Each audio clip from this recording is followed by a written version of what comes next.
Gusto nyo na ang inyong pera ay mamultiply na mamultiply at hindi ka maubusan ng pera, gawin nyo po ito.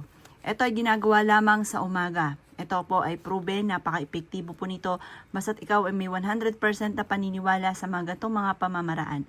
Kailangan lamang po natin ng pinakamataas na antas ng pera. Pero kung halimbawa ang alanganin ka na magagastos nyo po ito, ay basta kung magkano na lamang po yung buong pera na nasa wallet po ninyo. At pagkatapos, kailangan po natin ng cinnamon. Ang cinnamon ay isa sa mga napaka-epektibo na pampaswerte lalo na sa pera. Kung gusto nyo na ang pera po ninyo ay triple, doble ang blessing, or ang kapalit nito ay napakaraming pera, gawin nyo po ito. Napaka-epektibo nito. Umaga nyo siyang gagawin ng alas 7 ng umaga. 8 beses na paikot-ikot na ganyan habang ikaw ay nagwi-wish.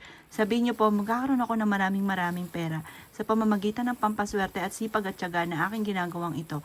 Kailanman na hindi na ako maubusan ng pera. At ang aking perang ito ay mamumultiply. Malabo na ako ay maubusan ng pera.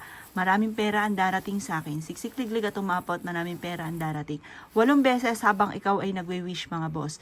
At pagkatapos po niyan, ilalagay nyo po ito sa inyo pong pitaka. Ang dulot nito ay napakaswerte. Yan, sabihin nyo po, maraming pera ang darating sa akin. Ilagay nyo na ito sa inyo pong pitaka.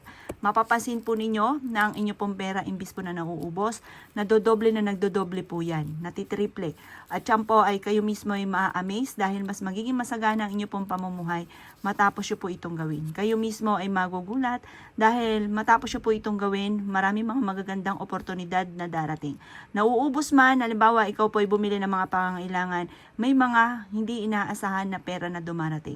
Subukan nyo po ito at ang inyo pong pera ay madodoble or triple pa, mamumultiply araw-araw ang pera po ninyo. At hindi mo na kailangan mangutang pa, pero syempre sasabayan nyo na sipag at tiyaga.